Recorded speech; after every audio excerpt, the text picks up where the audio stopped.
Hello friend, welcome back to another video जिसमें कि आज हम डिस्कस करेंगे पेपर नंबर 2 सीए इंटरमीडिएट का कॉर्पोरेट एंड अदर लॉ। जिसमें कि आज हम डिस्कस करेंगे क्या सिलेबस है। सिलेबस तो आपको पता ही होगा, कैसे क्वेश्चन आता है, किस चैप्टर का वेटेज क्या है, और आपको ये वीडियो आपका रिवीजन में थोड़ा हेल्प करेगा कि आपको बताए कि किस टॉपिक का वेटेज कितना है और आईसीएआई क्या पैटर्न फॉलो करता है एग्जामिनेशन में। और वैसे आपने एक कहावत सुना ही होगा, जो कानून का हाथ होता है वो बहुत लंबा होता है। चलते थोड़ा सा कानून का हाथ को छोटा करने और अपना लॉ जो इंटरमीडिएट का पेपर 2 है उसको स्कोरिंग और इजी बनाने के लिए। तो चलते पहले। फ्रेंड, ये हर साल मतलब कि आईसीएआई का सिलेबस है जो कि आपको 26 अक्टूबर 2023 को ये रिलीज हुआ था और ये जो मई 24 से एप्लीकेबल हो गया था। इसमें कोई चेंज नहीं आया है। जितना भी मेरा जो एनालिसिस रहेगा सिर्फ इसके बेसिस पे है। जैसे कि ये आप देख सकते हैं, एडवांस अकाउंट का 100 मार्क्स का कौन सा चैप्टर कितना वेटेज रखता है, जैसे कि एएस वगैरह सब है वो 55%, 65%। तो अभी हम लोग का टॉपिक है कॉर्पोरेट एंड अदर लॉ। ये रहा 100 मार्क्स का पेपर, जिसमें कि आपको हर एक चैप्टर कैटेगरी वाइज बात दिया गया है कि आपको प्रीलिमिनरी से कितना परसेंटेज आएगा, चैप्टर 2 से कितना परसेंट, ये 4 चैप्टर को मिला के 20 से 30%। और ये आप देखिएगा गौर से तो 70 मार्क्स का है। इस बेसिस पे जितना भी मेरा एनालिसिस रहेगा वो रहेगा, और ये जो वीडियो है उसके लिए यूजफुल है जिन्होंने एक बार पूरा का पूरा कंप्लीट सिलेबस पढ़ रखा है, उनके लिए ये वीडियो यूजफुल है, क्योंकि ये एक तरीके से रिवीजन वीडियो टाइप का है और आप फोकस भी कर सकते हैं मेन चैप्टर पे। एक तरीके से ये मेरे इंडेक्स है जिसमें कि मैंने लिख रखा है, जैसे कि ये 4 चैप्टर वही सिलेबस से कट कॉपी पेस्ट किए हैं। यहाँ पे मार्क्स बेसिस पे बात करें तो चैप्टर 1 से लेके चैप्टर 4 तक जो है वो आपको 14 से लेके 21 मार्क्स तक का कैरी करता है। इसमें 1 से लेके 4 तक में 4 चैप्टर आता है, 5 से लेके 7 तक में 3 चैप्टर आता है। ये भी सेम है ऊपर के जैसा, प्रीवियस के जैसा 14 नंबर से 21 नंबर तक कैरी करता है। और यहाँ चैप्टर 8 से लेके 11 तक ये 4 चैप्टर है, जिसमें कि आपको 21 से लेके 24 तक का देखने को मिल सकता है। तो ये आप नोट कर सकते हैं कि आपको पिछला 1 से लेके 7 चैप्टर में आपको 28 नंबर मिनिमम का बात करें, मिनिमम रेयर केस में कितना मार्क्स का आ सकता है एटलीस्ट, तो मिनिमम करें तो 1 से लेके 7 चैप्टर तक में आपको 28 तक देगा।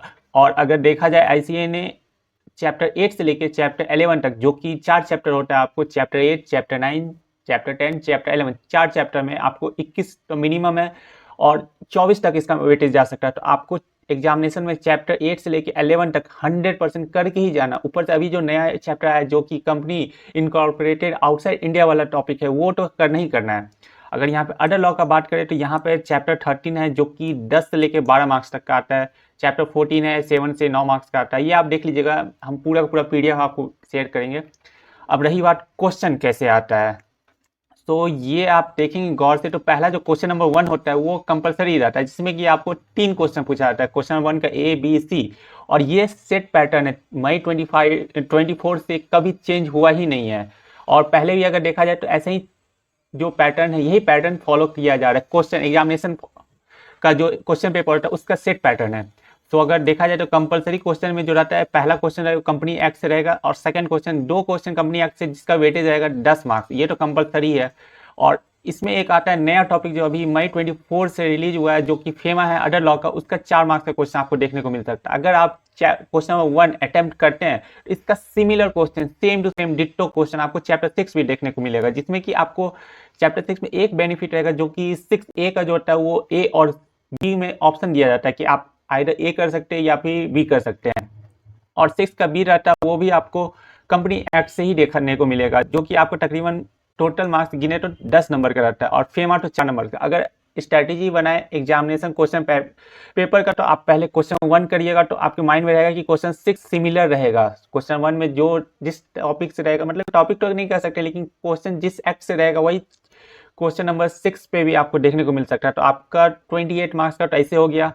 उसके बाद अगर क्वेश्चन नंबर 2 पे नजर डाले तो यहाँ पे फेमा को हटा के जीसीए आ गया। जीसीए 4 नंबर का होगा। बाकी 2 क्वेश्चन आप एक चीज नोटिस करिएगा, 1 से लेके 3 तक जो भी पहला 2 सब सेक्शन रहेगा क्वेश्चन का, वो कंपनी एक्ट से ही रहेगा, और थर्ड जो सब सेक्शन रहेगा वो अदर लॉ से रहेगा।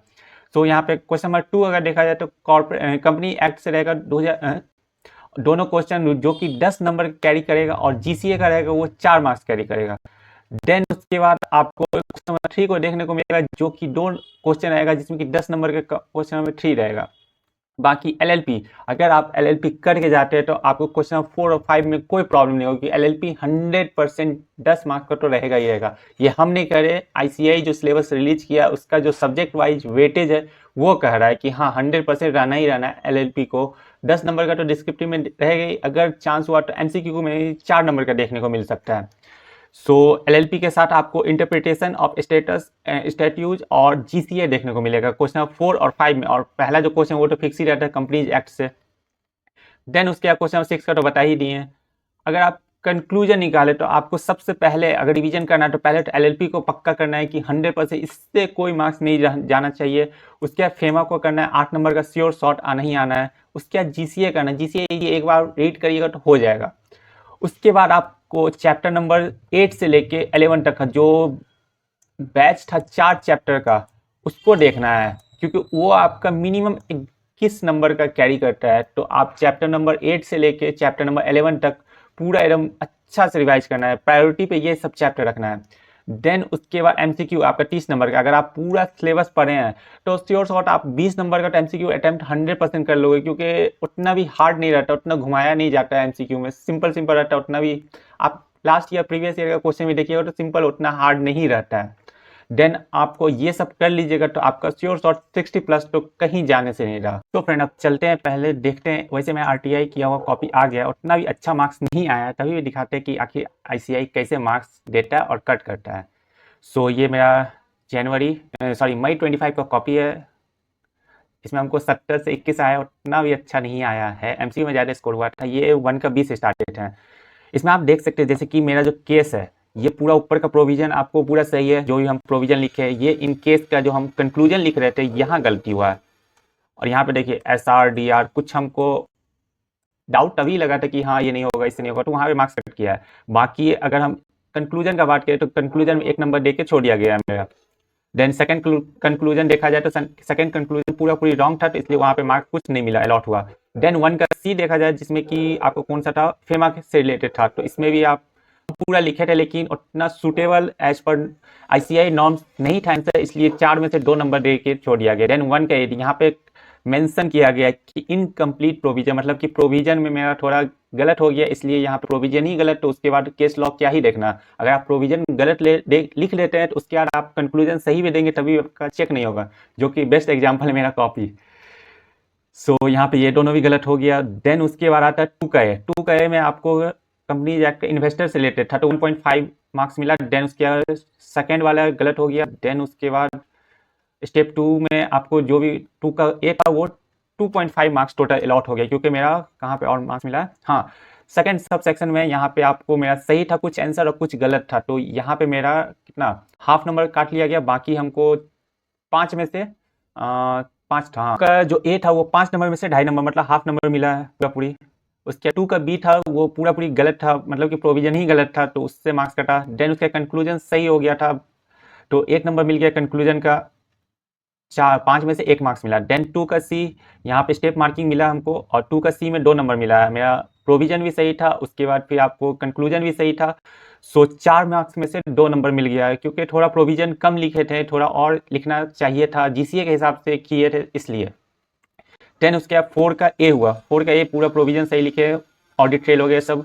उसके बाद फिर कंक्लूजन भी सही लिखे, तो 4 का ए में हमको 2 नंबर मिल गया, मतलब कि अगर 4 का ए बात किया तो 5 मार्क्स का क्वेश्चन था जिसमें से 2 मार्क्स मिला है। ये भी आईसीआई के नॉर्म्स, मतलब कि सजेस्टेड आंसर, इसमें कीवर्ड्स नहीं लिखे हैं इसलिए मार्क्स कटा है, बाकी आंसर सही है। देन उसके बाद 4 का बी आता है जो कि एलएलपी से रिलेटेड था, सो 4 का बी में स्टेप 1 प्रोविजन का 1 नंबर मिल गया। देन उसका फैक्ट ऑफ द केस और कंक्लूजन गलत हो गया, इसलिए पहला कंक्लूजन सही होता तो 5 आउट ऑफ 5 मिल जाता, लेकिन कंक्लूजन रॉन्ग होने के कारण मेरा 2.5 नंबर कट गया, तो 2.5 नंबर 4 का बी में मिला। देन उसका 4 का सी पूरी गलत हो गया, क्योंकि ये शायद था 4 का सी आपको इंटरप्रिटेशन था, वो हमको स्टैट्यू, वो हम पूरा चैप्टर पढ़ ही नहीं, हमको कुछ समझ में ही नहीं आया था क्वेश्चन, इसलिए गलत हो गया। देन उसके बाद आपको क्वेश्चन नंबर 4 में टोटली आपको 14 में से 4.5 नंबर मिला। देन 4 का बी, ये तो पूरी गलत हो गया। देन 4 का बी, एक सेकेंड, 4 का ए था, सॉरी ये 4 का ए था और यहाँ गलती से बी लिख दी, इस कारण पूरा आंसर ही रॉन्ग हो गया, मतलब छोटा मतलब गलती के कारण आंसर रॉन्ग हुआ है। ये चेक किया ही नहीं गया, क्योंकि यहाँ पे 4 का ए लिखे हैं पहले, देन इसके 4 का बी लिखे हैं, तो ये क्वेश्चन ही नहीं चेक किया गया मेरा। देन उसके बाद 4 का बी है, तो यहाँ चेक कर लिया गया 4 का बी, जो भी डिफरेंस बिटवीन था, तो एक पॉइंट गलत हो गया, उसके लिए मेरा आप 4 का बी कहे तो 5 नंबर में से 3.5 नंबर मिला। और थोड़ा लिख सकते थे इसका, अगर आपको 5 नंबर का क्वेश्चन है तो तकरीबन 7 से 8 पॉइंट लिखना था, जो कि मेरा कितना पॉइंट है, 6 पॉइंट है। 6 पॉइंट में भी घुमा फिरा के लिखे थे, उतना अच्छा से नहीं आता था। देन उसके बाद 4 का सी बात करें तो 4 का सी में से आपको प्रोविजन जीसीए का ही था, नहीं 4 का सी आपको इंटरप्रिटेशन था, तो उसका फिर आंसर लिखे। देन उसके बाद 4 का सी, ये 4 का नहीं है, सॉरी 5 का सी है, सॉरी 5 का सी जीसीए, वही ना बोले, 4 का सी तो आपको इंटरप्रिटेशन है, 5 का सी आपको जीसीए, जीसीए से अकॉर्डिंग लिखे आंसर, पूरा सारा चीज़ सही है। तो 5 का सी में आपको 4 में से 3 नंबर मिल गया, 1 नंबर काट लिया गया राइटिंग वगैरह, उसके बाद फिर आपको कीवर्ड्स नहीं लिखे हैं। सो उसके बाद 6 का ए पूरी प्रोविजन ही गलत था, तो ये भी इसमें मार्क्स नहीं मिला। 4 का बी, ये देखने वाला पॉइंट है, यहाँ पे ये क्रॉस लगा, मतलब कि यहाँ पे हम जैसे एनालिसिस, मतलब कि क्वेश्चन पेपर एनालिसिस वीडियो में बोले थे कि मैं एक क्वेश्चन था जिसमें कि ग्रेटर देन 50% या फिर इक्वल टू 50% में एक छोटा सा बार नहीं दिए थे, उसके लिए यहाँ पूरा का पूरा आपको 5 नंबर का क्वेश्चन में से पूरा क्रॉस हो गया, कट गया। यहाँ पर ये प्रोविजन गलत हो गया। सो 5 का भी यहाँ पे हम ऊपर का एबव प्रोविजन, जब प्रोविजन ही गलत है तो आंसर तो गलत होना ही था। देन 5 का बी में भी नहीं हुआ। 5 का सी में से थोड़ा सा नंबर ऊपर मिला, उसके बाद फिर फॉरेन सिक्योरिटी का डिफिनीशन नहीं लिख पाए तो उसमें नंबर कट गया। तो 6 का सी हाफ नंबर मिला। बाकी और कहें तो आपको एग्जामिनेशन में ये पॉइंट आउट करना है कि आपको बस प्रोविजन लिखना है, सही प्रोविजन लिखना है, कोई स्टोरी नहीं बनाना है। कीवर्ड्स आता रहे तब लिखिए, अगर कीवर्ड्स गलत होता है तो आपको पूरा पूरा आंसर गलत हो सकता है। अगर आपको कीवर्ड्स याद आ रहा है, अगर याद किए हैं तब अच्छा है, अगर गलत कीवर्ड सब वगैरह सब लिखते हैं तो फिर वो पूरा पूरा आंसर गलत हो जाता है। सो फ्रेंड, इसी के साथ ये लॉ का जो स्ट्रेटजी वीडियो कहें या फिर रिवीजन स्ट्रेटजी फिनिश होता है। आई होप सो आपको ये वीडियो पसंद आया हो। अगर पसंद आया तो प्लीज़ कमेंट जरूर करें और सब्सक्राइब जरूर करके जाएं। मिलते हैं नेक्स्ट वीडियो में। और हाँ, एक और बात, वो जो PDF बोले वो डिस्क्रिप्शन में आपको मिल जाएगा। और एक कुछ लाइन जो कि हमको हरदम मोटिवेट करता है, वो बोलना चाहते हैं, जो कि ये है कि no one has all the answers, no one has everything figure out, but some move forward anywhere and that makes all the difference। मतलब कि सबके पास कोई हर एक चीज़ का आंसर नहीं है। अगर आप छोटा छोटा चीज़ अगर ध्यान से देखेंगे और थोड़ा थोड़ा स्टेप आगे बढ़ाएंगे तो एक बड़ा सा डिफरेंस आपको इन फ्यूचर देखने को मिलेगा। इसी के साथ मिलते हैं नेक्स्ट वीडियो में। तब तक के लिए टाटा बाय बाय।